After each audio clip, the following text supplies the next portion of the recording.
बहुत खूब।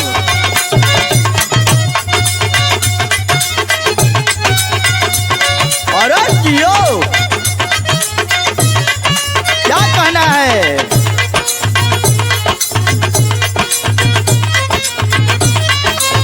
जियो जियो,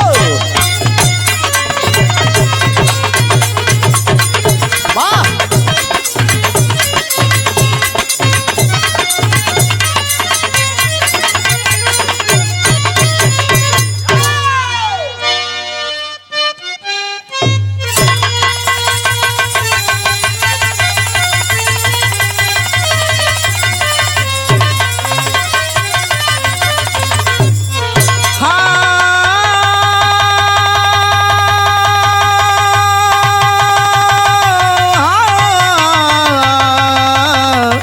सवरिया भोले बाबा जोगिया हो राम।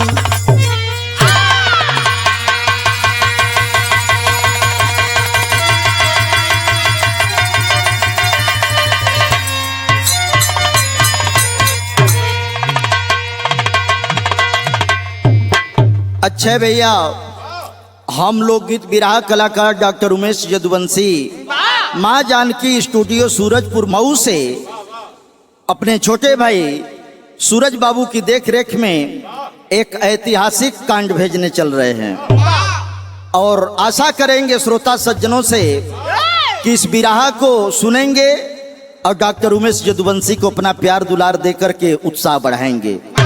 इन्हीं कामनाओं के साथ हम आप सभी श्रोता सज्जनों को कोट कोट प्रणाम करते हैं, चरण स्पर्श करते हैं और पग बंदन करते हुए इस कांड की शुरुआत करते हैं। आइए मास्टर साहब भूमिका से।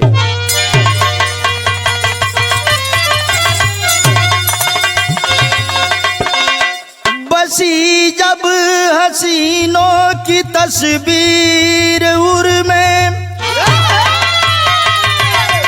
चलाने से जादू न चुकते दीवाने, मोहब्बत की मंजिल को तय कर ही लेते, बदल दे भले लाख कुदरती तराने। राम गहरा के जालिम सिंह वासी रहे, जो हुस्नों का ग्राहक बहारों का राजा, यक्ष की कर सवारी जुझारी बबरी, चल पड़े पन शिकारी सकल शस्त्र साजा।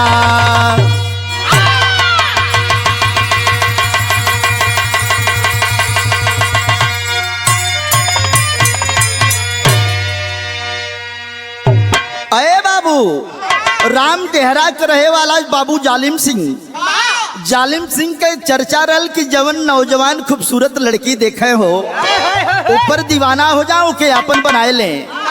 और जालिम सिंह के प्रेम का चर्चा पूरे राम डेहरा क्षेत्र में फैल गई। और जब फैलल तो एक दिन के बाद दोपहर के समय बा, और दोपहरिया के समय बा, और जब प्रेम चढ़ल जालिम सिंह के सर पर तो घोड़ा निकल, घोड़वा पर सवारी कह दिलन। बाबू आज सवारी कह के चल दिला हसीना के खोज में। और जब हसीना के खोज में गईलन तो कुछ दूर गईलन तो एक थे घटना घटते कव्वाली के भाव लगत मास्टर। वाह वाह, अरे गर तू न रहोगे, अरे गर तू न रहोगे तो वफा कौन करेगा।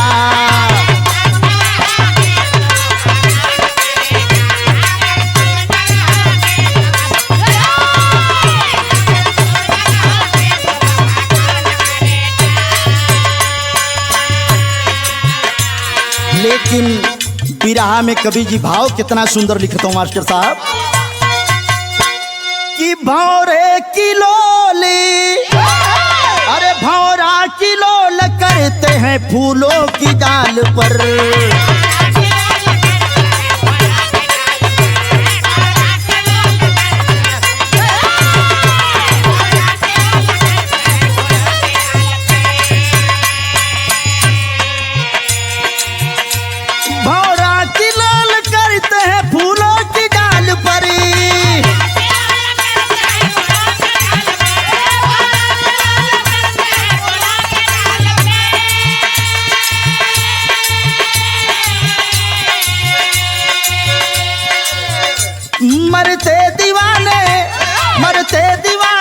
हैं सदा परियों के गाल पर।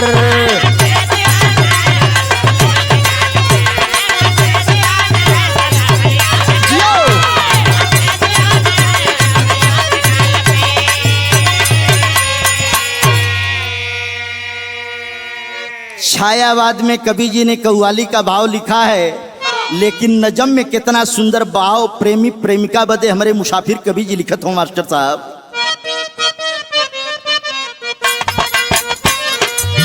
अगर बिजली गिरी तो घायल कहीं करती है,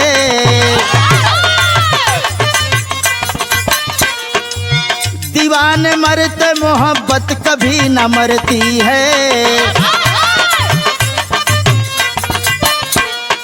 सवार घोड़े पर वीर बिंदुपुर में आए हैं, अकेल पनिहारिन को कुआं ऊपर पाए हैं। पिला दो पानी दिल की बात वो फरमाया है।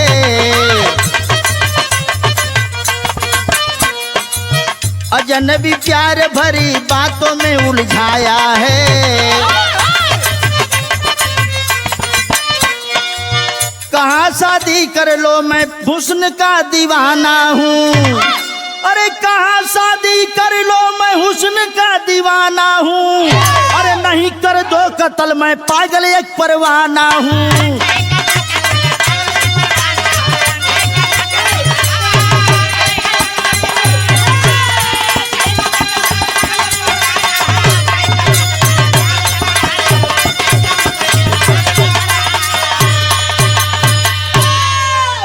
अरे भैया जालिम सिंह दोपहरिया के समय बा, दोपहरिया के समय में बिंदुपुर में अइलन, बिंदुपुर में एक कुआं पर पहुंच गए ना भैया।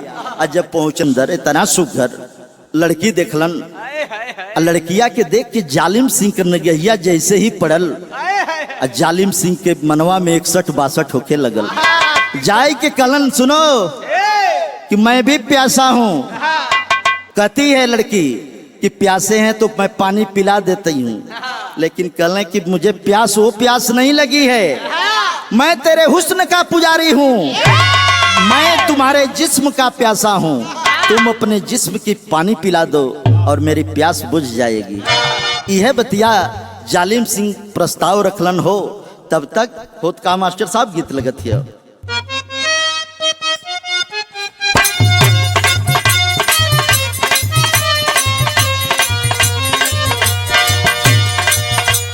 सेनुराली अइहा बलम जी मांगी के सिंगार लाल,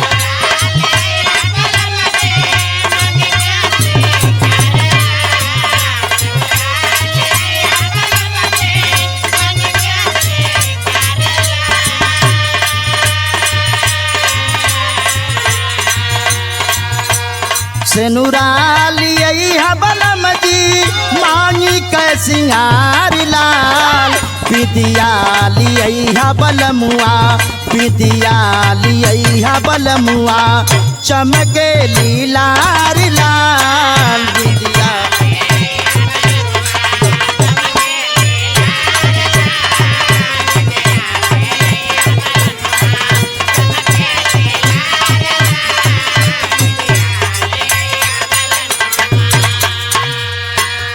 ए भैया जालिम सिंह जी वही शादी के प्रस्ताव वो पनिहारिन के सामने रखलन।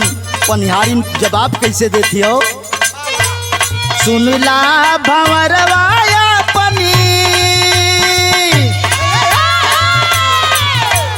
सुनला भंवरवाया पनी, बदला मिजाजिया।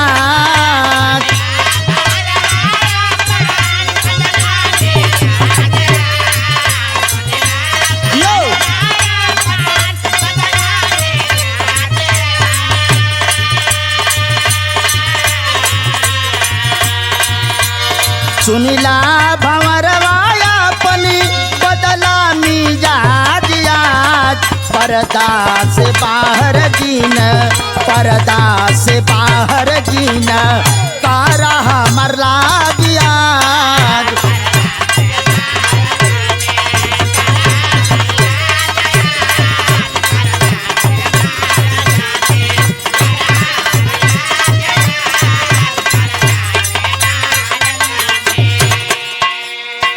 जालिम सिंह से पनियारिन कलश कि सुना हाई प्यार का जौन प्रस्ताव रखत हुआ न हाई बतिया एक के बता दे तो तुहार कुल प्यार का भूत उतर जाई। बते आवत कैसे बा? अरे सुन बात पिया बाना, सुन बात पिया बाना, छुअल हमर पानी हो।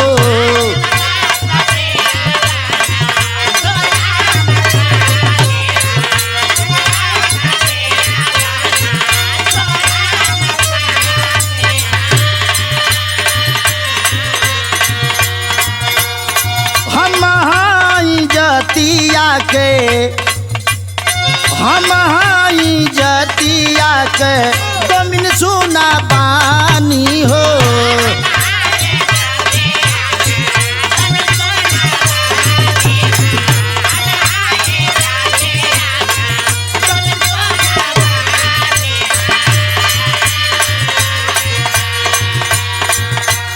बिगड़ी धर्म माथू की सगरो समाजिया।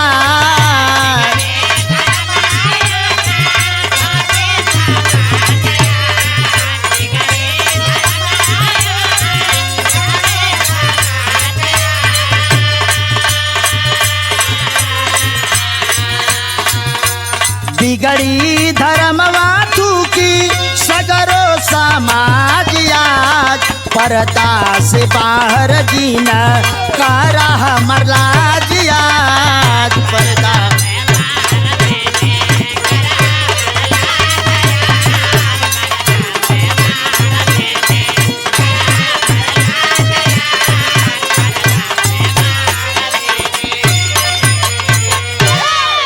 जालिम सिंह से कलश पनियारिन कि प्यार में जवन भूत तुअर के सवार भयल सुना तू हवा जात के ठाकुर हम हैं जात के डोमिन। अस जात के नाम सुन लेबा तो तुहर कुल बुखार उतर जाई पानी हमार छुअल तक ना पिएबा। यह बात समझावत हियो कहते कि तुआ के संसार ताना मारी कि ठाकुर होके के डोमिन से बियाह करत हवा ई ताना मार के तू मर जीबा। ये बाबू साहब ये बतिया समझावत है डोमिन तो यहाँ गीत बदलत हियो आई बुल्लू चाचा के स्पेशल गीत लगत है।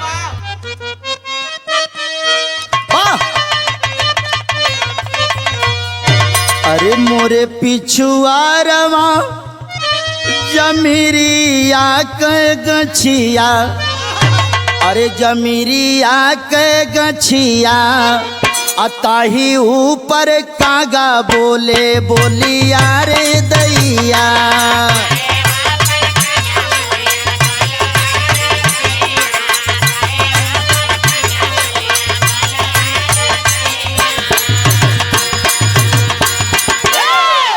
लेकिन जालिम सिंह कल जला प्यार का भूत सवार होला तो ओकरे आगे कुछ लौकत ना। जालिम सिंह कहत कैसे हमन? अरे हियरा में गड़ी गईली मोहनी मूर्तिया, अरे मोहनी मूर्तिया हमके बाहा कावाजी न प्यारी रे कोयलिया।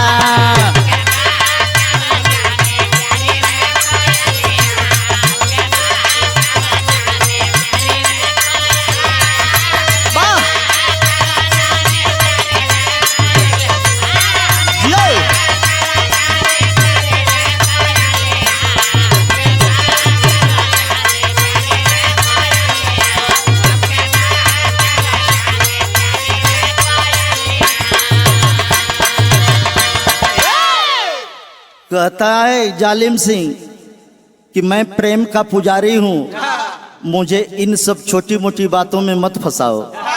मैं तुमसे प्यार करता हूँ तो प्यार करूँगा, चाहे जाति का बंधन हो चाहे कोई बंधन हो, सारे बंधन तोड़ करके मैं तुमसे प्यार करूँगा। यह बतिया बतावत हूँ कहत कैसे हूँ? अरे हुस्नों की मलिका बहारों की रानी,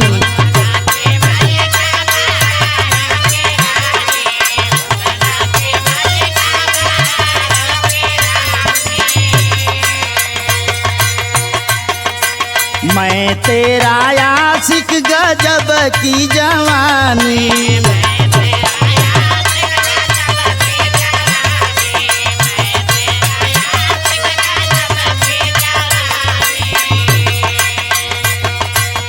जात पर जात झूठे दुनिया करीतिया, दुनिया करीतिया कैसे सनहिया बिसारी रे कोयलिया।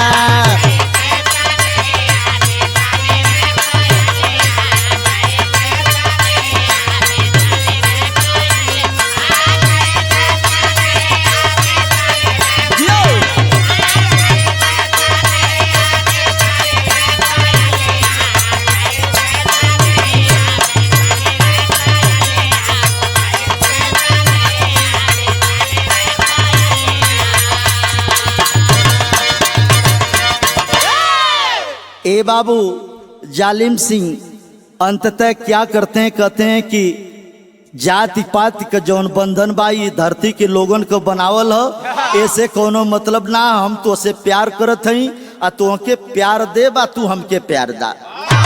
कलैया पकड़ लेना जालिम सिंह हो, आ जब कलैया पकड़ना जालिम सिंह तो यहाँ लड़कन वाली गीत लगत है आ गवैया बड़े धूम के गावला नचबो करल लोग। ये गीत बिरहा जगत में नहीं ना रहल। माता बहन लोग हमारे बचपन के दिन याद आवत हो, जब बारात जाले तो दोपहरिया में खिचड़ी बनावल जाला लड़कन के देवे बदे, खिचड़ी और दही। वही समय माता बहन लोग बनई है, वही समय गीत गावे नहीं। कैसे भैया? अरे तिथिया कते लवा करहिया जरे रे नदी, अरे करहिया जरे रे नदी, आओ से जर जियरा हमार सुन रे नदी। लेकिन बिरहा में भाव लिखल जाता कैसे मास्टर? अरे बतिया में करा, बतिया में करा जी न दे रहो भंवरवा, अरे दे रहो भंवरवा, अबानवा में करा तू यहे रहो भंवरवा।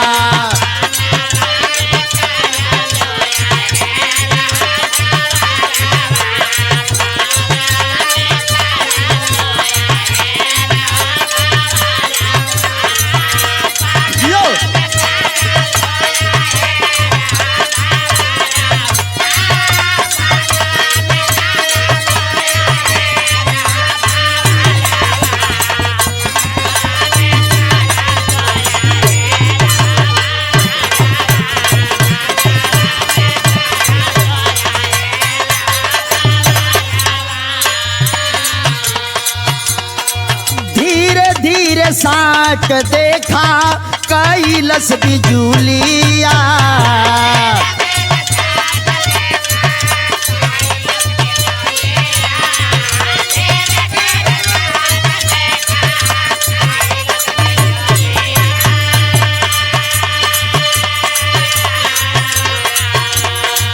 फसली बहेलिया के जाल में कोयलिया,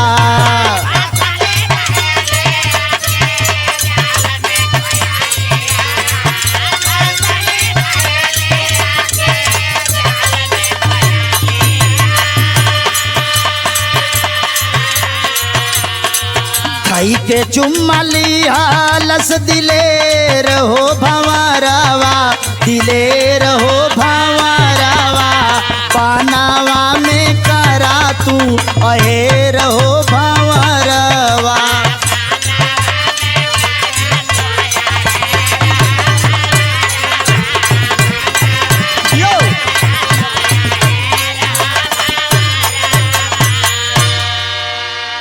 ए भैया वही बिंदुपुर के कुआं पर जालिम सिंह ओ पनिहारिन का कलाई पकड़ के धीरे धीरे जब आमने सामने भैलन, और जब नजर से नजर मिलल है भैया, जब दोनों जाने के आंख से नैना चार भयल तो दोनों जाने वही कुआं पर एक दूसरे से गले लग गईलन। और जब छाती से या सीना से मिलन भयल तो बिजली जवन ये साट कह गई, और जब साट कह गई तो दोनों जाने में प्यार का शुरुआत हो गई। यहाँ कभी जी बिरहा में केरी का भाव लिखत हो मास्टर साहब। वाह!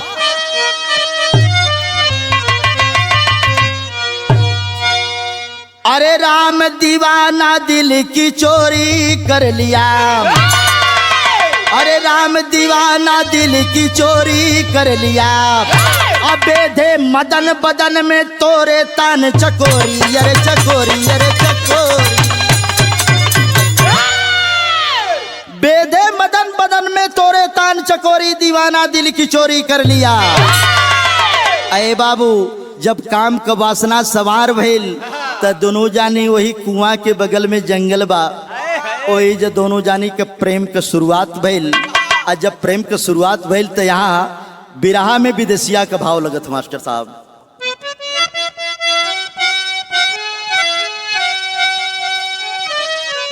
अरे प्रेमवा का सिंधु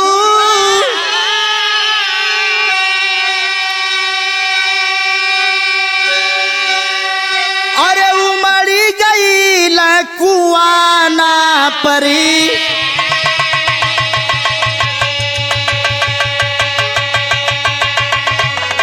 अरे बोले हैं जाली मसीहा मधुरी बचनी,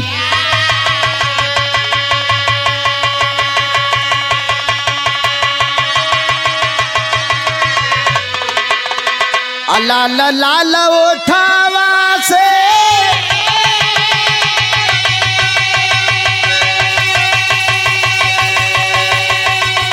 अरे चुएले ललैया हो,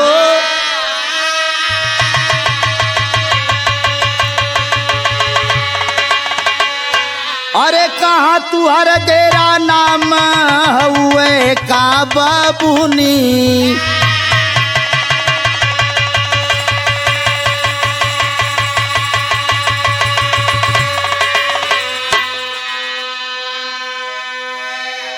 जालिम सिंह पनिहारिन से कहते हैं कि अये सुंदरी तू कहाँ कर रहे वाली बाड़ू, कहाँ से आई हो, तुहार पता ठिकाना का बा, यह पूछत हवन। लाल लालोट के जब सुंदरता देखलन हो भैया, और पिनाकस्तनी जिसको साहित्य में बताया जाता है, जौवन की सुंदरता को देखते हैं जालिम सिंह, और जब जालिम सिंह ओट की सुंदरता को देखते हैं, जौवन की सुंदरता को देखते हैं, तो इमनवा तो बड़े बड़े लोगन के डोल जाला, जालिम सिंह के कौन बात बा। आगे कवि जी भाव कितना बढ़िया लिखत हवन। अरे गौआ के दक्षिण का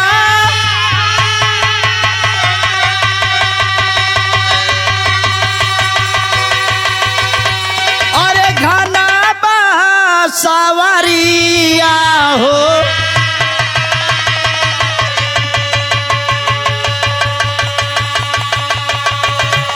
अरे वही जगह डेरा बीनी सुपली माउनी,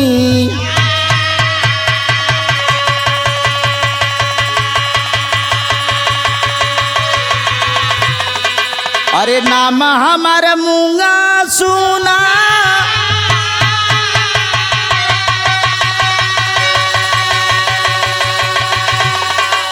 अरे पागल भंवरावा हो,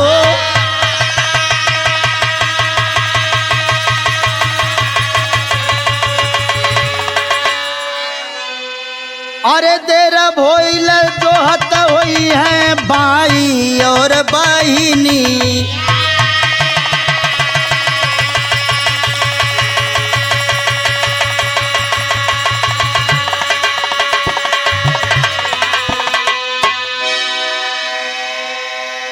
जालिम सिंह पनिहारिन से पता पूछलन तो पनिहारिन बतावत बा कि यही गौवा के बगलिया में एक ठे बसवार बा दक्षिण तरफ, आ वही बसवरिया के बगलिया में हमार डेरा बा, वहाँ पे डोम बस्ती के लोग रहते हैं, वहीं पर सुपली और बउन गाली बनाई ला, यह हमार काम बा।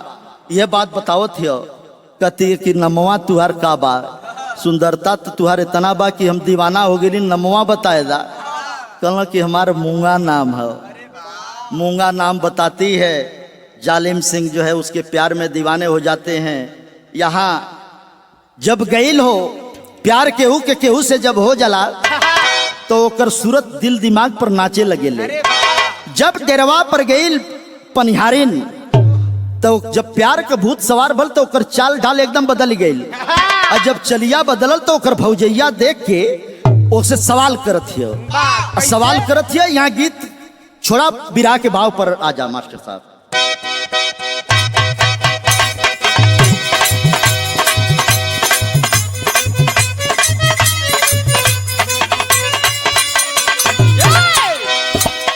हम मजनू कयार, हम मजनू कयार, प्यार सिखलाई बे गोरी।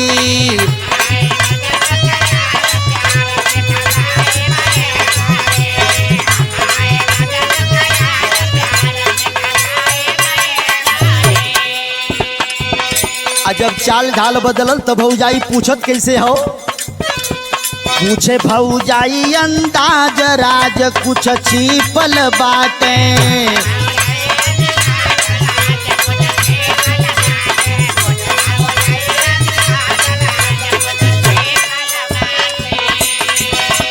छिपल बात हो, छिपल बाटे।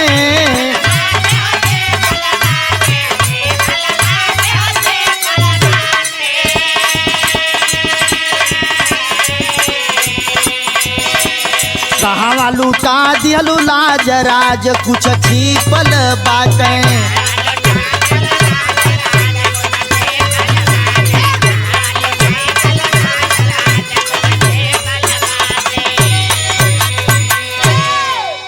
ननदिया से मूंगा के भौजी जब सवाल कैलस तब मूंगा अपने भौजाई से बतावत के तरह हैं सूरज बाबू। कैसे भैया? अरे मिलल दिलदार हमर जालिम सिंह भंवरवा।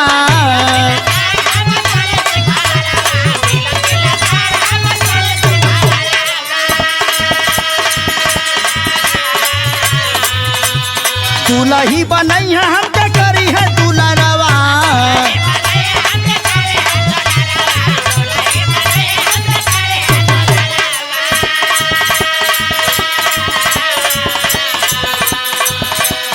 यहाँ हमारे डेरावा पर आज राज कुछ छिपल बाटे।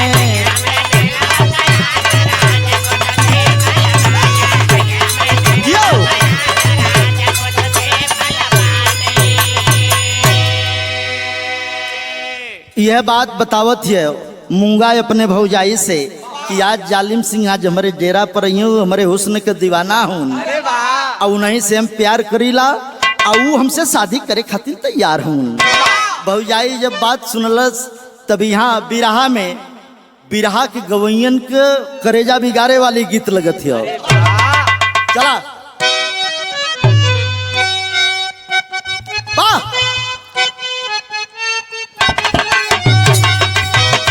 अरे पिया परदेसी न भावे अंगनवा। बिरही बनली पास से जारी यारे मोरी उड़ी उड़ी जाए अचरिया।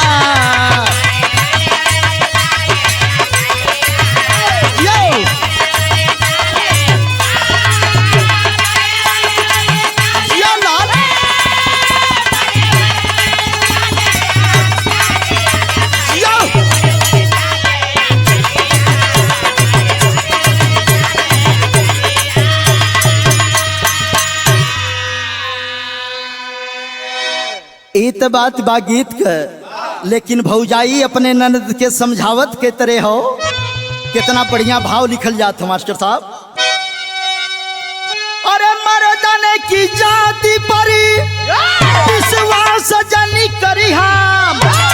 अरे मतलब के हुए पुजारी हो तू है ती है नाही कदरिया।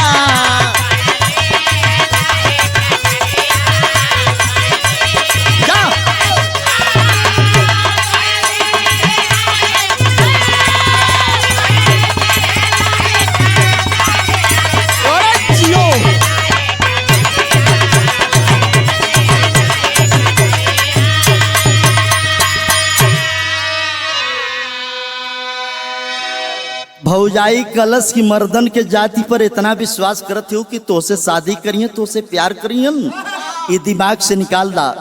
मर्दन के एक प्रवृत्ति बाए बबनी कि जब तोके यूज कर लिए तो तोके जब उपयोग कर लिए तो तोके निकाल के मक्खी की तरफ फेंक दिए। ये बात का ध्यान रखिया, जवानी है, जवानी के पानी जब झर जाई तब तोके क्यों पूछी ना। जालिम सिंह छोड़ दाए, पूरे संसार के मर्दन का हालत है कि जब उपयोग कर लिए तो वो छोड़ दिए। प्यार क्षणिक आनंद की चीज है, और जब आनंद मिल जाला तब एक बाद आदमी तिरस्कार कर देला। भौजाई समझावत कैसे हो? अरे भाभी संग माथे पर लिहली दौरिया,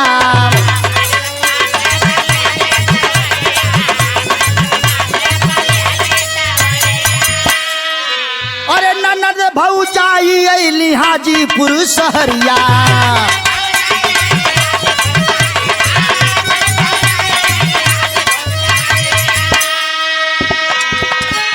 अरे गहरा पर गयल हरवर जालिम सिंह जुझरिया, अरे बहिन मती बतवली भिकारिया हो तू है दी है नाही कदरिया।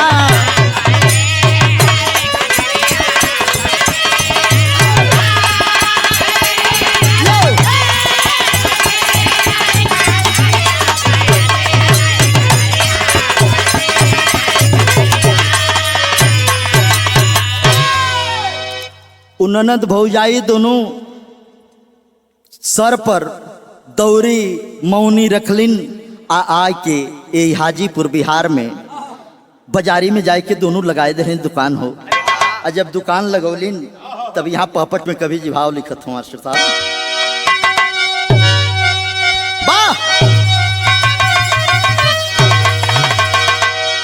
अरे तक कहानी मोती, अरे पिलती है हुजूर नूर के राई हो, अरे पहिल के इज्जत जिन करिहा तू धूर नूर के राई हो।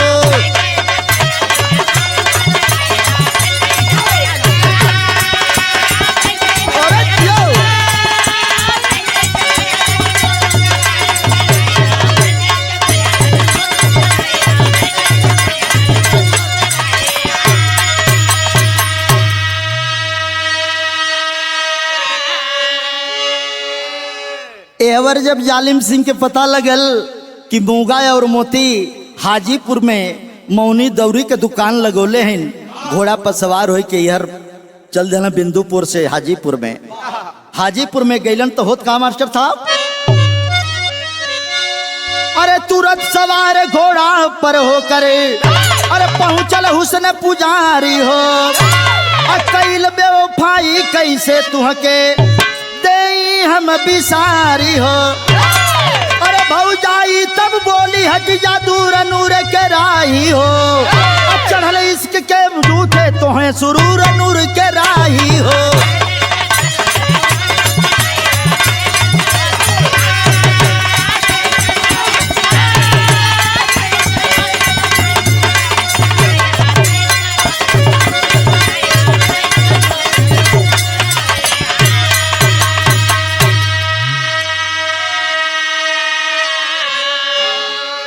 हाजीपुर में जब वहीं घोड़े के साथ जालिम सिंह पहुंचते हैं, मूंगा को देखते हैं। भौजाई डांट करके कहती है कि मुसाफिर सुन लो, तुम जाति के जो है ठाकुर हो, हम जाति की डोमिन हो, हमारा तुम्हारा जो है 36 का आंकड़ा है। तुम नदी के एक किनारे हो तो मैं दूसरा किनारा हूँ, हमारे तुम्हारे बीच में प्रेम और शादी का रिश्ता होना संभव नहीं है। यही बात समझाती है, कहती है कैसे इतना बतिया सुनल तब प्रेमीन के कह देवा कि सही रास्ता बतेबा तो उन्होंने के सबसे बड़ा दुश्मन हो जाएगा। तुरंत जो है जालिम सिंह मूंगा को पांव को पकड़ता है और पकड़ करके जबरदस्ती जो है अपने घोड़े पर बैठा लेता है। और जब बैठौलत है यहाँ बिरहा में अलग भाव लगत मास्टर साहब।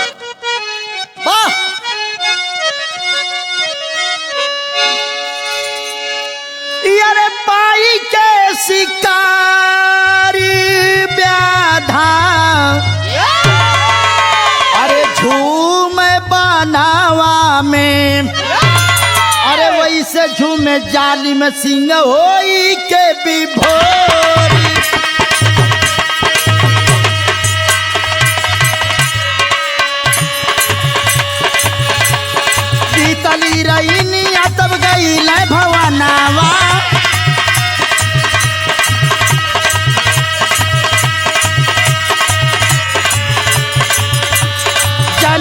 से भेदावा बतावे चित चोरा।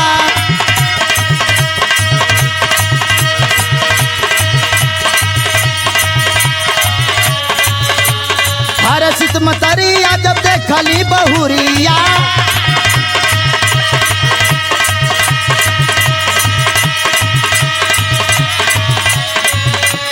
कहली भोजनिया बनावा रस घोरा।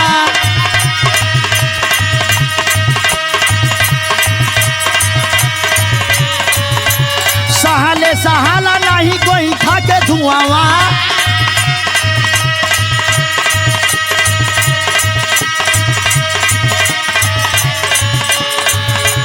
सासू जी से अपने कहली कर जोरा।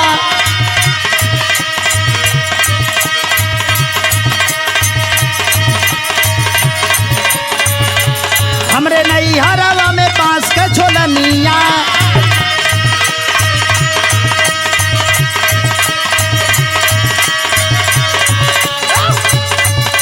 भेज के नौकरवा मंगावा या मोरा।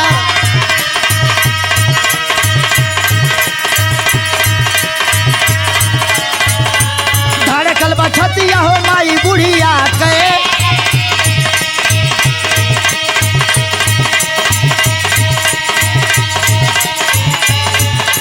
देवर जगन्नाथ सिंह से कहली मन थोरा।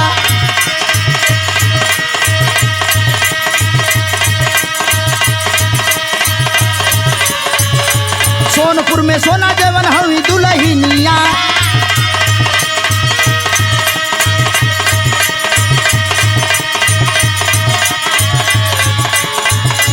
कैसा करी है अपना ही अरवा कठोरा।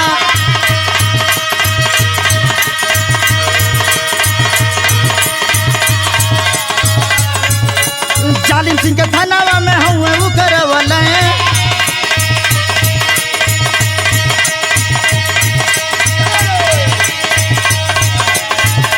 धारावा से मुंगा को भंगाया वाला जोरा।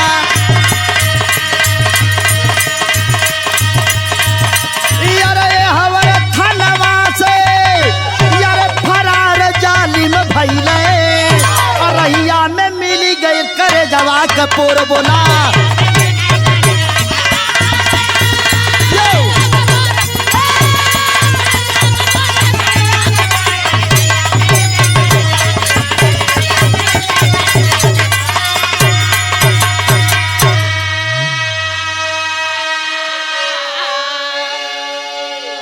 अरे बाबू, उस पनिहारिन की बात को, पनिहारिन जो मूंगा थी, मूंगा की भाभी की बात को स्वीकार नहीं करते हैं जालिम सिंह। जबरदस्ती घोड़े पर लेकर के चले आते हैं अपने गांव में लेके एलन। यार मतारी बुढ़िया देखलस कि हमार लड़का दूसर की बहू लेके कहाँ से आई गेल। उपाय लगाने लगती है। कहा जाता है कि जीते जी दूध में जो है मक्खी हजम नहीं होती है। ऊंची बिरादरी का था जालिम सिंह के परिवार के लोग उस मूंगा डोमिन को जो है प्रताड़ित करने लगे घर में। और उधर जालिम सिंह जब जेल में बंद हो जाते हैं तो जालिम सिंह को जब यह खबर लगती है कि मेरी पत्नी को, मूंगा को, मेरी प्रेमिका को मेरे परिवार वाले मार रहे हैं, भगा रहे हैं, तब जालिम सिंह जेल से फरार होकर के आते हैं। और आते हैं तब उनको पता चलता है कि मेरी प्रेमिका जो है घर से निकाल दी गई है। ए बाबू, जेलवा से भाग के घरवा की ओर आवत हो, तब तक रस्तवा में मुलाकात हो जाती है मूंगा से। देखे तो मूंगा के शरीर पर इतना चोट के निशान हो। जालिम सिंह जो है दुखी हो जाते हैं। और इधर बुढ़िया माई जालिम सिंह की माई कहती कि यदि ये मुंगवा यदि रह जाई तो सोनपुर में जौन सोना दुल्हनिया जालिम सिंह की पत्नी बा बंद बा जेल में, आज जेल में ओकरे अइले से पहले ये मूंगा का काम खत्म कर दे। किसी तरीके से मूंगा जान बचा करके भागती है। और जब भागती है तो रास्ते में जालिम सिंह से मुलाकात होती है। और जब मुलाकात होती है तो यहाँ कवि जी खड़ी में भाव लिखते हैं।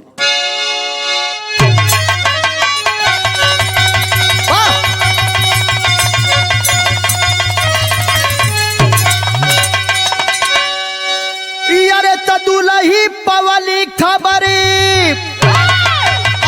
हरे छोड़ी के चली, अरे खोजे सैया के सोना पगली।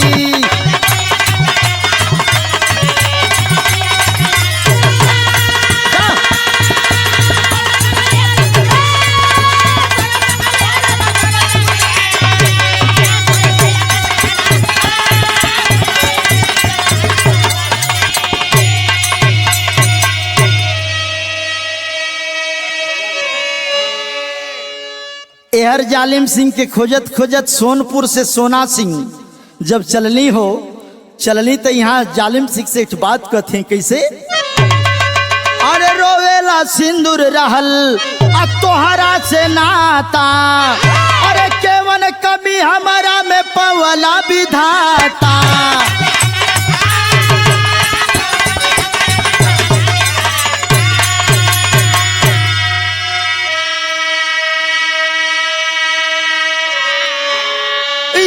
खोजत पहुंची जंगल में यारे शाम है ढली, अरे तक खोजे सैया कैठे कनवा हो सोना पगली।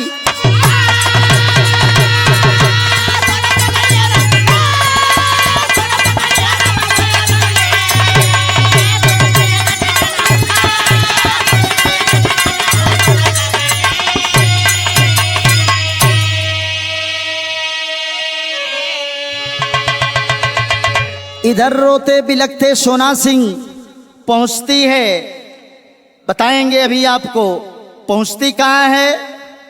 इधर शाम हो जाती है और जब समवा भइल तो एक ठीक काम सोना सिंह करत कहाँ भैया, अरे पदमास लूटल चाहे वही बेचारी कई जतिया, अरे बुद्ध जी पर ध्यान धैली सोना वही बखतिया।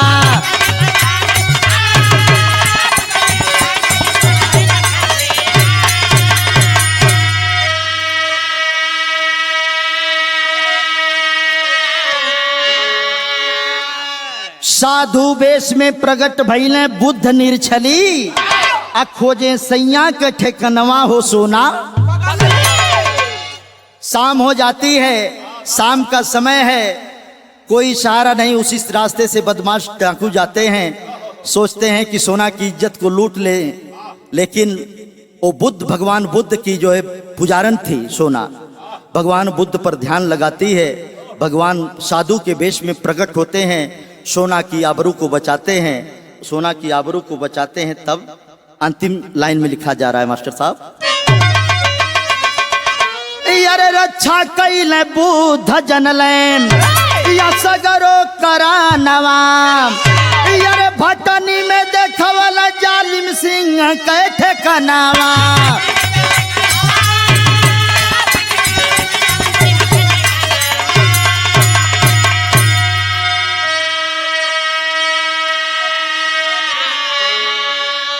अरे तदुनहुन के जिंदगी अरे निभावल भली, अरे तक खोजे सैया के ठेकनवा रे सोना पगली।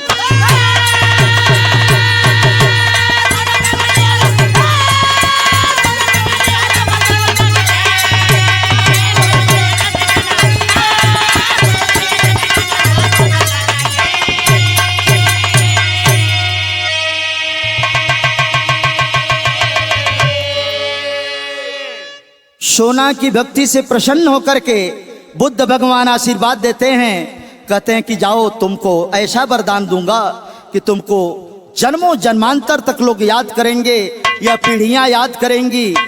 बताया गया वो स्थान बुद्ध जी ने बताया भटनी, जो देवरिया में पड़ता है। भटनी में जालिम सिंह की मजार को बताया, जहां पर तपस्या सोना सिंह ने किया था। कहा कि तुम्हारे नाम से, बुद्ध जी ने कहा कि तुम्हारे नाम से युगों युगों तक इस स्थान को लोग जानेंगे, यहाँ पर दर्शन करने के लिए आएंगे। वहीं पर आज भटनी स्टेशन की स्थापना हुई है, जहाँ से रेलगाड़ियों का आवागमन होता है। यह स्थान भटनी देवरिया में पड़ता है। और जालिम सिंह सच्चे प्रेम के पुजारी थे, और प्रेमियों की प्रेम गाथा तो अमर होती है। कहा जाता है कि प्रेमी भले मिट जाते हैं, लेकिन उनकी प्रेम कहानी कभी नहीं मिटती है। यही मेरे बिरहा का सारांश है। अंत में कवि कुल घराने की ओर लेखनी संकेत करती है मास्टर।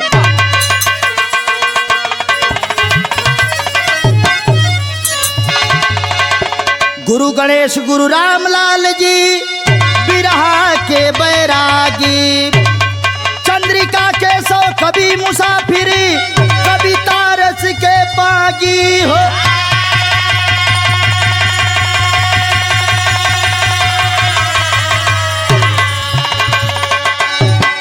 अरे दीवाना दिल की चोरी कर लिया, अरे राम दीवाना दिल की चोरी कर लिया, रिंकू में इसकी नहीं माँ शरद की ओरी, दीवाना दिल की चोरी कर लिया।